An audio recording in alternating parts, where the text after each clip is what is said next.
May 29, 1943. RAF Alconbury, England. 7 experimental aircraft sat on the hard stands in the pre-dawn darkness, their silhouettes bristling with an arsenal that would make any bomber crew feel invincible. These were YB-40 flying fortresses, escort gunships carrying 14 50 caliber machine guns, and 11,000 rounds of ammunition.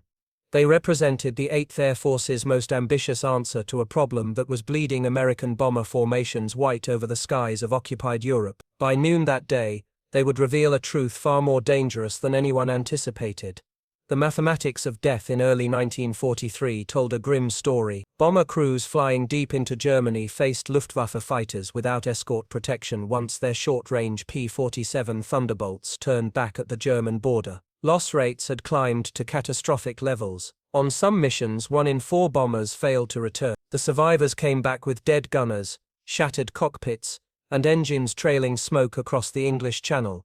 The solution seemed obvious. If standard B-17s couldn't defend themselves adequately against German fighters, build a heavily armed escort version that could fly alongside bomber formations and destroy any attacker that came near. The concept was elegant in its simplicity. Transform the flying fortress from a bomber into a pure gunship, strip out the bombs, pack in ammunition, add more turrets, and create a flying battleship that could protect its brothers.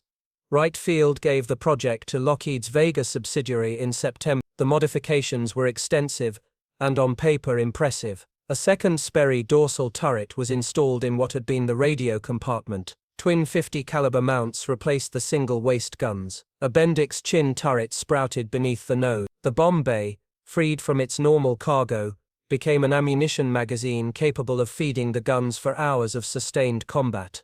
The first 13 YB-40s arrived at Alconbury in early May 1943, assigned exclusively to the 92nd Bomb Groups. The crews who would fly them were hand-picked volunteers, men who understood they would be drawing every German fighter in the sky toward their heavily armed aircraft. During training flights over the English countryside, the YB-40 crews discovered their first problem. The additional weight, over 4,000 pounds of guns, ammunition and armor plating, made the aircraft handle differently than standard B-17s. It was noticeably slower, particularly at altitude where the thin air reduced engine performance. But the real issue wouldn't become apparent until they flew their first combat mission.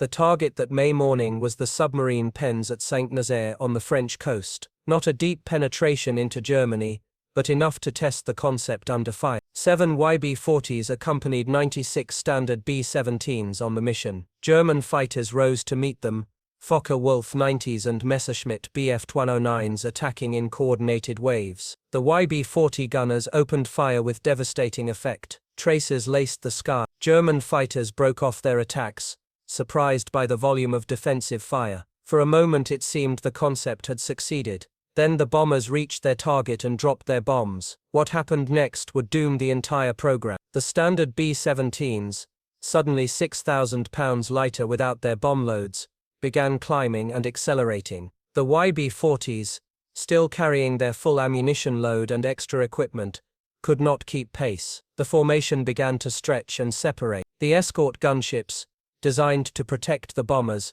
started falling behind. Captain Charles Baxter, commanding one of the YB-40s, watched in growing alarm as the gap widened. His engines were already pushed to maximum continuous power. There was nothing left to give. The aircraft that was supposed to protect the formation was becoming a straggler itself, exactly the kind of isolated target German fighters hunted with ruthless efficiency. The mission ended without loss, but the debriefing that followed was sobering. Formation cohesion had been compromised. The YB-40s had struggled to maintain position. If the German opposition had been heavier, if the mission had penetrated deeper, the outcome might have been catastrophic. Perhaps this was an anomaly. Perhaps crews needed more training, better coordination. The missions continued. June 13th brought the first raid on the submarine yards at Kiel, deep in northern Germany. 4 YB-40s accompanied the formation. The mission profile was exactly what the gunships had been designed for: a long penetration without fighter escort, facing sustained Luftwaffe attack. The German fighters came in waves. The YB-40 gunners engaged target after target, their guns hammering until barrels glowed red. They claimed 5 fighters destroyed. But after the bombs dropped and the formation turned for home, the same problem emerged. The YB-40s fell behind. This time, German fighters recognized the pattern and began focusing on the lagging gunships. YB-40 serial number 42, 5743, piloted by Lieutenant James Lynch, took a 20mm cannon round through the number 3 engine. The propeller windmilled uselessly as Lynch fought to maintain altitude. His gunners kept firing as Focke-Wulfs circled like sharks, but the additional weight that had seemed like strength became weakness. The heavily loaded aircraft couldn't maintain speed on 3 engines. It fell further behind, then disappeared into the clouds trailing smoke. Lynch and his crew made it back to England on 2 engines, landing at an emergency field with fuel tanks nearly dry. But the point had been made. The YB-40's greatest asset, its heavy armament, had become its fatal flaw. Engineers at Wright Field began analyzing the combat reports with growing concern. The problem was fundamental physics. A B-17F carrying a 5,000-pound bomb load would weigh approximately 65,000 pounds fully loaded. After dropping its bombs, it dropped to 60,000 pounds. Engine performance, optimized for the lighter weight, allowed for faster speeds and better climb rates on the return journey.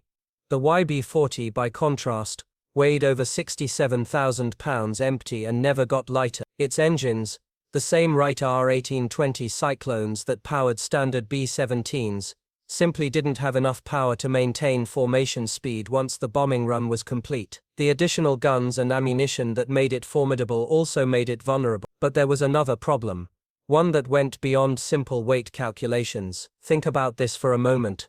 What happens when your protection can't keep up with what it's supposed to protect?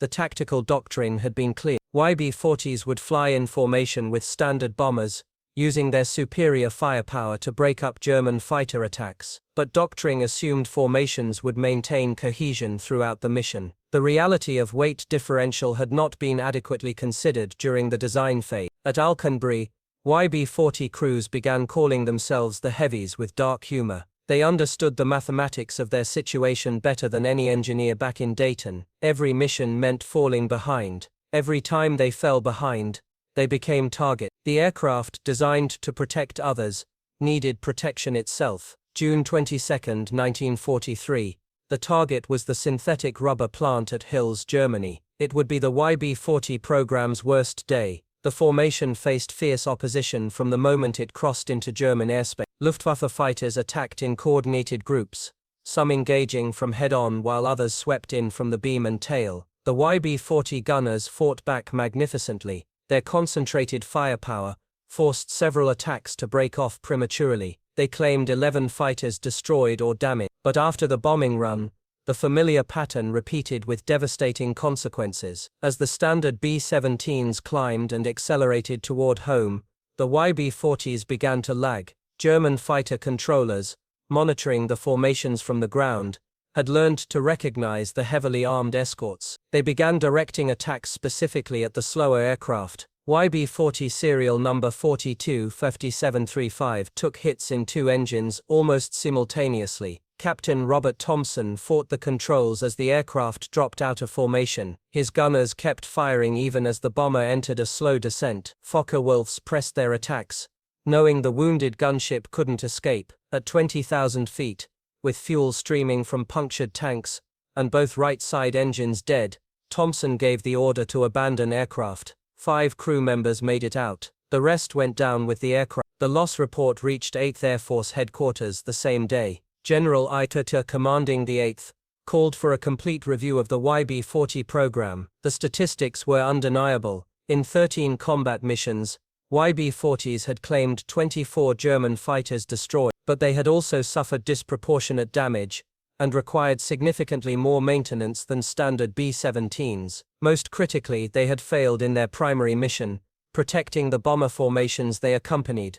By July 1943, the truth was inescapable. The YB-40 program had been based on a flawed assumption that more guns automatically meant more survivability. In the complex environment of high-altitude combat, where speed, altitude and formation integrity determined survival, adding weight without adding engine power had created a liability rather than an asset. The Luftwaffe had also learned German intelligence had identified the YB-40s and instructed fighter pilots to ignore them initially, attacking the Standard bombers instead. Then, after the bombs dropped and the formations separated, they would turn on the lagging gunships with concentrated fury. The escorts had become targets of opportunity.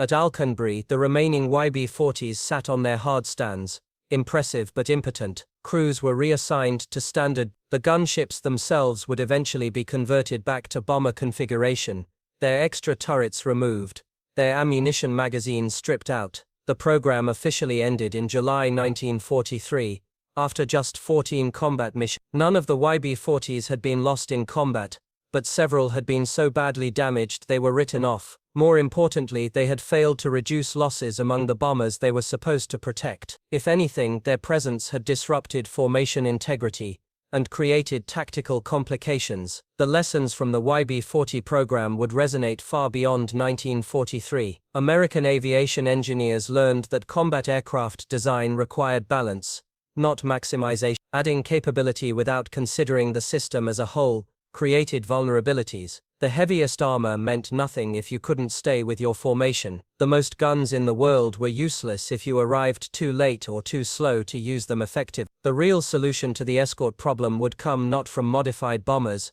but from purpose-built fighters with enough range to accompany the bombers all the way to target and back. The P-51 Mustang, with its laminar flow wing and efficient Merlin engine, would finally provide the protection that the YB-40 had promised but could not deliver. But there was something else the YB-40 program revealed, something more profound than tactical failure. It showed how easy it was to confuse capability with effectiveness. The YB-40 was capable of tremendous firepower. It could bring more guns to bear on attacking fighters than any bomber in the sky, yet it was not effective, because effectiveness required more than raw capability. It required integration, balance, and adaptation to the actual conditions of combat. The crews who flew the YB-40s understood this instinctively. They had volunteered for what seemed like the safest aircraft in the formation, only to discover they were flying the most vulnerable. Their experience would inform every subsequent modification to the B-17, every improvement to defensive systems,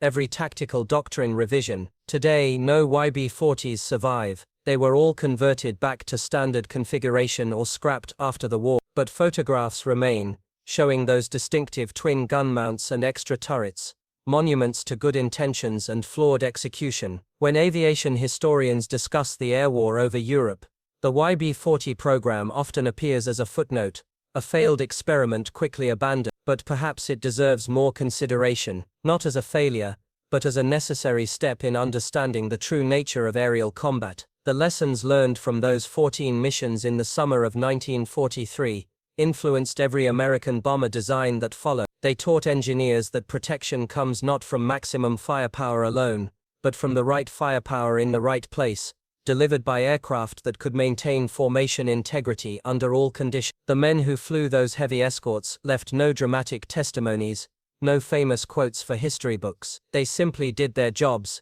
discovered the limits of their aircraft, and returned to flying standard B-17s with a deeper understanding of what survival required. Sometimes the most important lessons come not from success, but from honest attempts that reveal uncomfortable truths. The YB-40 Flying Fortress, with its 14 guns and 11,000 rounds of ammunition, taught the 8th Air Force that in aerial combat, as in all warfare, there are no simple solutions, only complex problems that demand thoughtful, integrated approach. That lesson, paid for in aluminum and blood over the skies of Germany, remains as relevant today as it was on that May morning in 1943, when 7 experimental gunships first rolled down the runway at Alconbury, bristling with weapons and promise, not yet knowing what the sky would teach them.